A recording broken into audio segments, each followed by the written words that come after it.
Hello, good morning to all. Yes, it may be good morning, good evening, good afternoon. All will do. But as far as I know, whenever we meet for the first time in day, any time, we can say good morning. So I will always bid you people good morning. First of all, I would like to introduce myself. पहले मैं अपना परिचय देना चाहूँगा. मैं SD Kumar, Punjab national bank से chief manager के रूप में मैं सेवानिवृत्त हुआ. I retired from Punjab National Bank as chief manager in the year 2022. और एक एकेडमिक करियर भी छोटा मोटा मेरे साथ मिला जुला कर सही था. MCom gold medalist, I was an MCom gold medalist. CIIB, कुछ और भी चीज़ें मेरे करियर से जुड़ी हुई थी, एकेडमिक करियर से. But I don't think that they should be discussed here. Simply I would like to say, मैं ये आपको बताना चाहूँगा कि इकोनॉमिक्स मेरा एक फेवरेट सब्जेक्ट रहा है. क्योंकि हम लोग का बैकग्राउंड भी कॉमर्स का था और हम लोग यूनिवर्सिटी टॉपर भी थे, जो भी था. तो कॉमर्स फैकल्टी में इकोनॉमिक्स एंड अकाउंटेंसी, ये दो बेसिक सब्जेक्ट्स होते हैं. और शुरू से मेरा एक शौक़ भी रहा है पढ़ने का, पढ़ाने का, पठन पाठन. तो आफ्टर रिटायरमेंट हमने 1 साल तो निकाला, 1.25 साल निकाला. लेकिन अब थोड़ी इच्छा हुई कि अपने समय का सदुपयोग करूं और अपने नॉलेज को शेयर करूं आप लोगों के साथ. उसके लिए मैंने फेज्ड मैनर में कुछ सोचा है, जो पहले मैं आपसे 2 मिनट डिस्कस कर लूं, फिर हम लोग आते हैं. सर्वप्रथम मैं चाहूँगा कि इकोनॉमिक्स का डर आप लोग, जो लोग इंटरेस्टेड हों जिस रूप में इस सब्जेक्ट के लिए, कई चीज़ें होती हैं. बहुत सारे एग्जामिनेशंस में, जो कॉम्पिटिटिव एग्जामिनेशंस हैं, उनमें ये ऑप्शनल भी है. अच्छे अच्छे एग्जाम्स में स्टेट गवर्नमेंट ऑडिटर्स का लेती है. BPSC का पहले ऑप्शनल हुआ करता था, अभी भी ऑप्शनल है. पहले के ऑप्शनल में माइक्रो वगैरह था, माइक्रो मैक्रो था. अभी के ऑप्शनल में थोड़ा बहुत, चूँकि ऑब्जेक्टिव टाइप पैटर्न जो मेरी जानकारी है हुआ है, तो थोड़ा बहुत चेंजेज आया है. बट अभी भी बहुत सारे एग्जाम्स हैं. प्लस जो हायर स्टडीज़ कर रहे हैं उनके नॉलेज की बात है. कुछ बैंक के जो एग्ज़ाम्स होते हैं, प्रमोशनल टेस्ट, उसमें भी इकोनॉमिक्स से वास्ता अच्छा खासा है. तो मैंने सोचा है कि कई पार्ट्स में आप लोगों को इकोनॉमिक्स बताऊं. और शुरुआत मैं करूंगा पहले जो कोर इकोनॉमिक्स मैं मानता हूं. वेदर आई एम राइट और wrong I can't say, but I think that जो कोर इकोनॉमिक्स है, माइक्रो एंड मैक्रो, तो मैं शुरुआत उससे करना चाहूँगा पहले. और मेरी प्लानिंग यही है कि सर्वप्रथम आप लोगों को मैं इकोनॉमिक्स में माइक्रो एंड मैक्रो इकोनॉमिक्स पे अपनी लेक्चर्स डिलीवर करूँगा. कोशिश करूँगा कि अपने द्वारा आप लोगों के मन के अंदर जो संशय हो इकोनॉमिक्स से रिलेटेड, इकोनॉमिक थ्योरी से रिलेटेड, कंसेप्ट से रिलेटेड, उसको दूर करूँ. तो पहले माइक्रो, फिर मैक्रो, ऊपर मैं लिख दूँ इकोनॉमिक्स. मेरा मेन थ्रस्ट रहेगा इकोनॉमिक्स एंड बैंकिंग, या इसे हम ये भी बोल सकते हैं कि इकोनॉमिक कंसेप्ट्स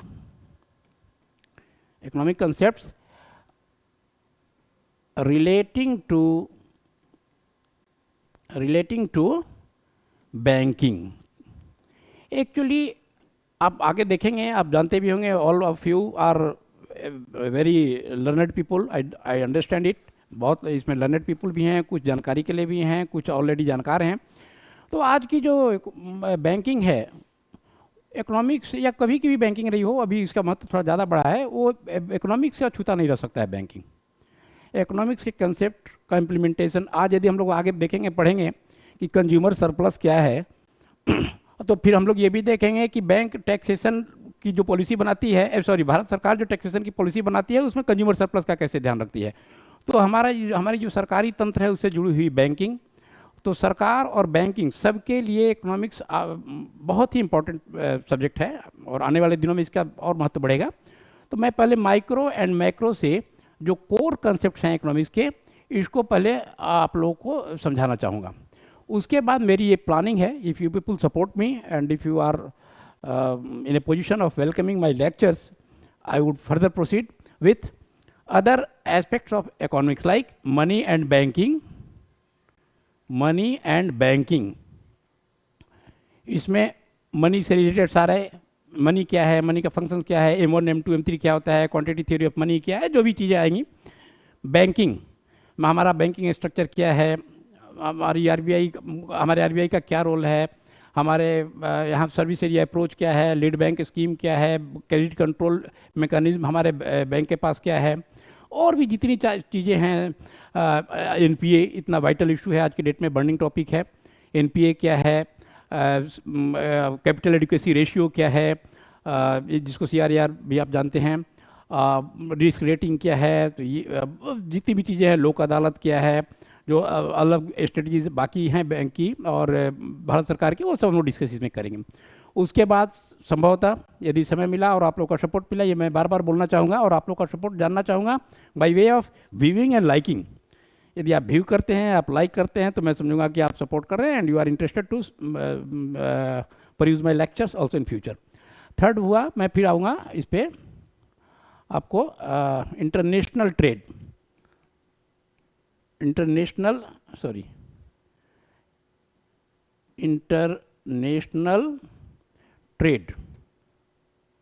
इसमें बहुत तरह की चीज़ें हैं, फॉरेन एक्सचेंज भी है, फॉरेक्स टर्मिनोलॉजी का बहुत ही इंपॉर्टेंस है, हर एग्जाम्स में सवाल आना ही आना है, चाहे वो यूपीएससी का हो, बीपीएससी का हो, बैंकिंग का हो, कहीं भी आप इससे बच नहीं सकते। आर्बिट्रेज क्या है, तो नॉस्ट्रो वॉस्ट्रो लोरो क्या है, तो how much foreign exchange can one carry from London to India क्या है, तो आप यहाँ से क्या ले जा सकते हैं, बहुत सारी चीज़ें हैं। ये तो सारी चीज़ें बताना इंट्रोडक्टरी लेक्चर में संभव नहीं है। तो मनी मैक्रो के बाद मैं मनी एंड बैंकिंग पे आऊँगा, फिर इंटरनेशनल ट्रेड पे आऊँगा, और उसके बाद फिर मैं और भी जो चीज़ें होंगी मिसलेनियस, उन चीज़ों पर मैं धीरे धीरे आऊँगा। मिसलेनियस इकोनॉमिक्स जो कंसेप्ट हैं उन पे मैं आऊँगा। अब एक चीज़ और मैं बताना चाहूँगा इसमें, एक चीज़ और बताना चाहूँगा कि सबसे पहले अभी जो हमारा शुरुआती दौर होगा आपको लेक्चर्स डिलीवर करने का, इसमें मैं कॉन्सेप्ट्स को कोर कंसेप्ट के रूप में ब्रीफली समराइज्ड वे में मैं पहले बताना चाहूँगा, ताकि इससे किसी प्रकार का संशय दूर हो और समझने में आसानी हो। चीज़ें तो बहुत डिटेल में बहुत कुछ बताई जा सकती हैं, लेकिन पहले मुझे ये देखना होगा कि आप लोगों को पहले जो खास करके ये नए हैं या who are interested to know more in economics, तो पहले तो कंसेप्ट को क्लियर किया जाएगा, और उसके बाद फिर सेकेंड फेज में हो सकता है ज़रूरत पड़ी तो मैं उसमें और भी डिटेल में जाऊंगा। जैसे कई चीज़ें होती हैं इकोनॉमिक्स में, माइक्रो इकोनॉमिक्स जो पहले तो हाँ, एक मैंने बताना भूल गया कि माइक्रो और मैक्रो इकोनॉमिक्स क्या है। तो माइक्रो इकोनॉमिक्स होता है जो कि माइक्रो लेवल पे, आप इंडिविजुअल के लेवल पे, किसी इंडिविजुअल प्रोड्यूसर, इंडिविजुअल कंज्यूमर के लिए जब आप इकोनॉमिक्स का स्टडी करते हैं तो दैट इज माइक्रो इकोनॉमिक्स, और जब मैक्रो लेवल पे पूरे इकोनॉमी के लिए आप स्टडी करते हैं इकोनॉमिक्स का, तो दैट इज मैक्रो इकोनॉमिक्स।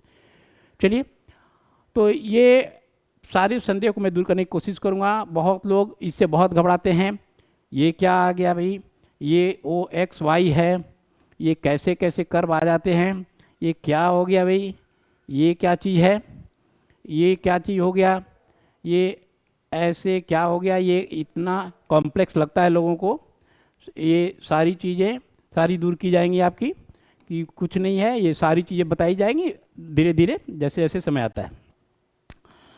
अब माइक्रो इकोनॉमिक्स के इस इंट्रोडक्टरी चैप्टर में सबसे पहले मैं आप लोग को in very nutshell manner economics को डिफाइन करूँगा, और आज मेरा टारगेट यही है कि इकोनॉमिक्स को डिफाइन करके और एक अप्रोच लेकर जो हम लोग आगे बढ़ेंगे माइक्रो इकोनॉमिक्स, उस अप्रोच के फंडामेंटल्स को in a very short, in a very abbreviated form I would discuss with you people. तो सबसे पहले जिस सब्जेक्ट को हम लोग लेके आगे बढ़ने वाले हैं, उसका डिफिनेशन उसको समझना जरूरी है कि what is that subject and in what way that subject has been understood by the ancient economist, how it has been defined by the ancient economist.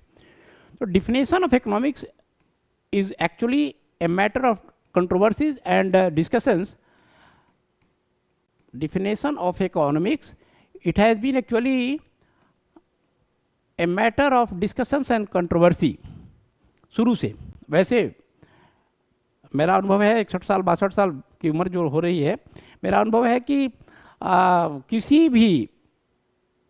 किसी भी शास्त्र की, किसी भी विधा की, किसी भी भाषा की, किसी भी विज्ञान का, मतलब विज्ञान का जो भी स्वरूप हो, सब्जेक्ट का जो भी स्वरूप हो, वो आलोचनाओं से कोई नहीं बचा है। और इकोनॉमिक्स तो उसमें बहुत आगे है, हम लोग देखेंगे। लेकिन इसके हर थ्योरी के अगेंस्ट में सपोर्ट भी है, क्रिटिसिज्म भी है, सब कुछ है। तो right from the very definition of that subject itself we can see that how a series of critics has come forward, although some are, of course, some are right also, and their criticism has even brought some new concepts. उनके criticism का ही result हुआ कि बाद में definition में कुछ changes आए जो हम लोग वेलकम करेंगे आगे। तो सबसे पहले हम लोग डेफिनेशन ऑफ इकोनॉमिक्स आज बहुत शॉर्ट में जानना चाहेंगे। डिफिनेशन ऑफ इकोनॉमिक्स में सबसे पहले आपने नाम सुना होगा एडम स्मिथ का। तो सबसे पहले एडम स्मिथ ने इसे साइंस ऑफ, माफ कीजिएगा, science of wealth, Adam Smith ने इसे साइंस ऑफ वेल्थ माना। किसने माना? एडम स्मिथ ने। Adam Smith who was also या who is also known as father of economics. Father of economics, ये पूछा जाता है कि who in economics is known as father of economics. Some people also tell him father of micro economics. तो ये Adam Smith 18th century के बहुत ही scholar थे, बहुत बड़े विद्वान थे, इकोनॉमिस्ट थे। इन्होंने कहा कि economics is simply A science of wealth. ये एक धन का विज्ञान है। हाउ यू आर अर्निंग, कैसे आप कमा रहे हैं, इसे हमें कोई लेना देना नहीं है। किसी भी तरह से किसी व्यक्ति की आर्थिक गतिविधि, वो गतिविधि जिससे उसे अर्थ अर्जन हो, पैसा मिले, वो अर्थशास्त्र का विषय वस्तु है और अर्थशास्त्र हमें यही बताता है। इस परिभाषा के सपोर्ट में भी कुछ सज्जन आए, जिनमें प्रमुख थे जेबी से, ये फ्रेंच थे, और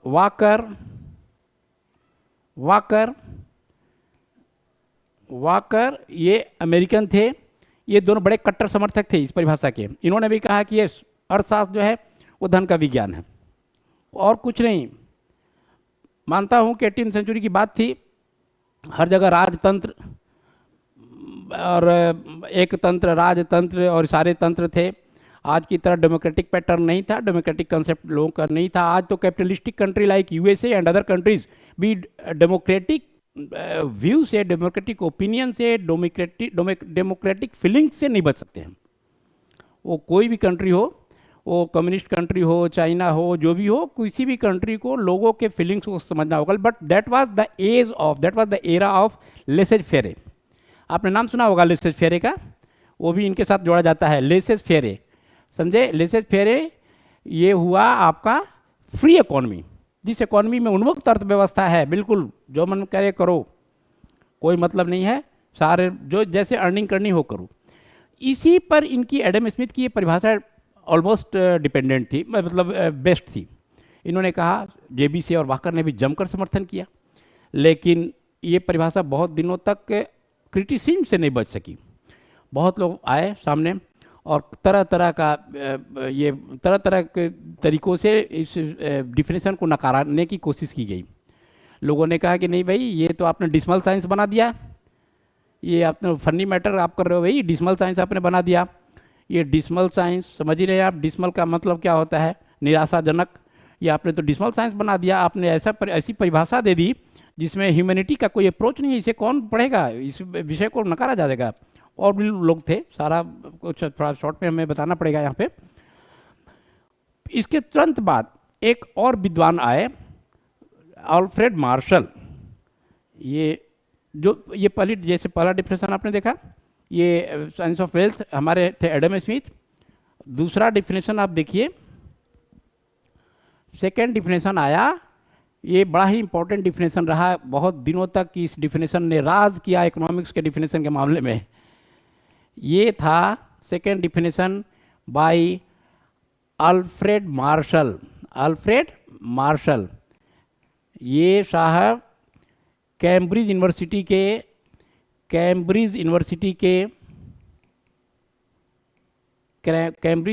के ये इकोनॉमिस्ट थे। और एक और मैंने शायद नहीं बताया मैं पाया, एक और आप ध्यान दें कि जो एडम स्मिथ की थी, जिस किताब में इन्होंने इसको डिफाइन किया, उस किताब का नाम भी पूछा जाता है अक्सर। वो किताब थी वेल्थ ऑफ नेशंस। ठीक है, वेल्थ ऑफ नेशंस। इसी बुक में इन्होंने 18th सेंचुरी के ये थे एडम स्मिथ, इसी बुक में इन्होंने डिफाइन किया था। अब आइए मार्शल पे। मार्शल की हम लोग आगे भी देखेंगे। मार्शल का एक अप्रोच रहा है, मार्शल एक ऐसे इकोनॉमिस्ट रहे हैं कि उनका एक अप्रोच रहा है, हम लोग आगे भी इन चीज़ों को देखेंगे, कि he was of the opinion of coordinating two opposite views and by this way he was successfully I can say that he was almost successful in giving some new concepts or some new theories. शुरुआत यहाँ से होती है इनकी। इन्होंने कहा कि yes, no doubt, ये it is of course it is a science of wealth, I also understand, I also take it to be a science of wealth. ये धन का विज्ञान है, मैं मानता हूँ, बिल्कुल धन का विज्ञान है ये। बट धन का विज्ञान के साथ साथ आप मानवता, धन का विज्ञान है ये, एक minute, it is of course A science of wealth, but simultaneously humanity approach को, मानवता के दृष्टिकोण को आप नकार नहीं सकते हैं। सो only those economic activities of earning wealth or doing your making any other economic activities which are in the welfare of human beings are subject matter of economics, and economics is the subject that studies that. इन्होंने क्या जोड़ा science of wealth के साथ? इन्होंने क्या जोड़ दिया? Science of wealth तो था एडम स्मिथ का, इन्होंने जोड़ा कि no, welfare welfare welfare of human beings को आप नकार नहीं सकते। तो it is on the one side a science of wealth, एक तरफ यह धन का विज्ञान है, तो दूसरी तरफ ये वेलफेयर, ह्यूमन वेलफेयर के लिए सोचता है, वेलफेयर ऑफ ह्यूमन बीइंग्स। ये बहुत बड़ा चेंज था, और इसी चेंज के चलते ये डिफिनेशन बड़ी ही बहुत दिनों तक साइंटिफिक मानी गई। अभी भी आप स्टेट पे इसको नकार नहीं सकते। मैं आगे बढ़ता हूँ। ये इन्होंने लिखा, इनकी 1890 में एक बुक आई, मार्शल की एक 1890 में book I, principles of economics, principles of economics. इस बुक में इन्होंने ये बताया कि इकोनॉमिक्स, इस बुक में इन्होंने बताया कि it is a science of wealth, no doubt, but it is a science that deals in those earning activities, wealth earning activities which are for the welfare of the mankind. बहुत दिनों तक ये परिभाषा चली, बहुत लोगों ने इसकी ये की, लेकिन अल्टीमेटली इसका भी विरोध होने लगा। और इसका विरोध करने, ये सब पॉइंट्स बड़े इंपॉर्टेंट हैं, जो लोग एग्जामिनीज हैं किसी एग्जाम के, कमिंग फोर्थ कमिंग एग्जाम्स के, these points are very important. कहीं जहाँ पे इकोनॉमिक्स ऑप्शनल है वहाँ अक्सर ये सब ऑब्जेक्टिव टाइप पैटर्न में पूछ दिया जाता है कि ये principles of economics was written by Alfred Marshall in the year such and such, या फिर Alfred Marshall belong to Cambridge University, बाकी चीज़ें तो हैं ही। ये परिभाषा बहुत दिनों तक चली, लेकिन इस परिभाषा के भी फिर क्रिटिसिज्म, फिर इस परिभाषा का भी क्रिटिसिज्म हुआ, और उसके बाद ये परिभाषा, एक मिनट, इस परिभाषा के ये में इस परिभाषा को भी रॉबिन्स आए, फिर इनके बाद रॉबिन्स आए। रॉबिन्स ने इस परिभाषा को, जो थर्ड डिफिनेशन के रूप में जाना जाता है, ये मतलब ये इकोनॉमिक्स को साइंटिफिकली डिफाइन करने में, that was the third definition. Third definition came to light by Robbins, Robbins ने सीधे सब कुछ एक्साइड कर दिया, बोला कि नो, ये सब हमारा काम नहीं है, ये मेरा काम नहीं है कि मैं देखूं कि ह्यूमन वेलफेयर क्या है, ये क्या है, वो क्या। मार्शल ने एक बात और बोल दिया था कि मटेरियल ह्यूमन वेलफेयर की तरफ ये साइंस, पहले तो उन्होंने कहा कि ऑन द वन साइड ये इंपॉर्टेंट है कि धन का विज्ञान है, लेकिन उससे ज़्यादा बड़ा इंपॉर्टेंट है कि ये ह्यूमन वेलफेयर को ध्यान देता है।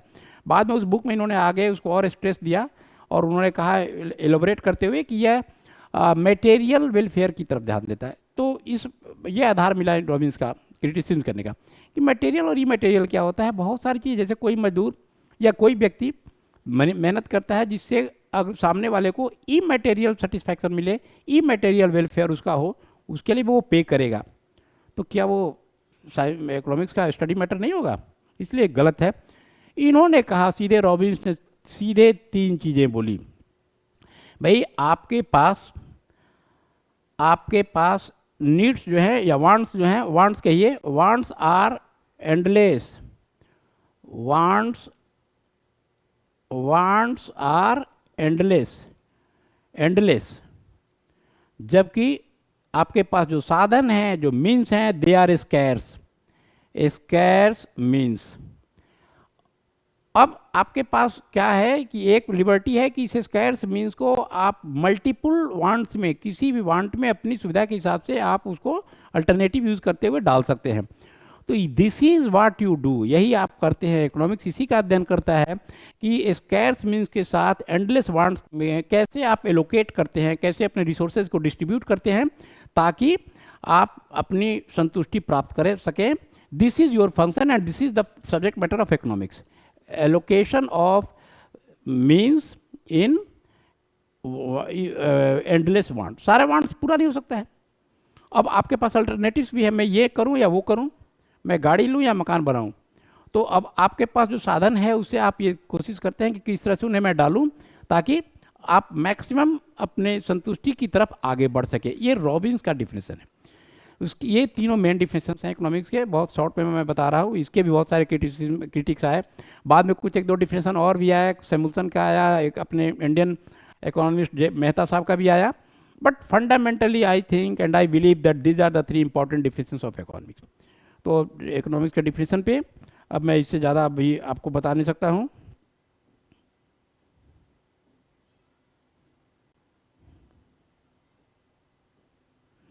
अब हम लोग आते हैं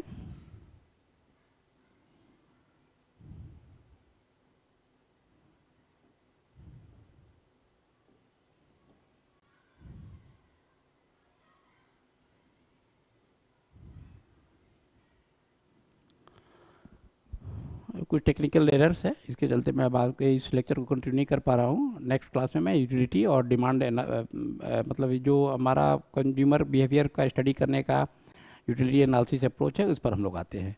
थैंक यू वेरी मच।